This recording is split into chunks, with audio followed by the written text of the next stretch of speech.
Hello everyone, today we'll talk about how to fix or how to solve the problem of Temu app.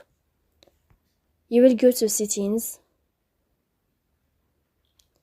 Here in this page you will go to apps, default apps, app settings. On above you will search about Temu app and you will click here. After that, in this page of app info you will click on first stop and you will click OK. Then you will enter to the window of storage. Here you will click on clear cache. But pay attention, don't click clear data because that can delete your account or can cause you errors on your app. Then you will go to Play Store, you will search about Temu app and then you can update your app.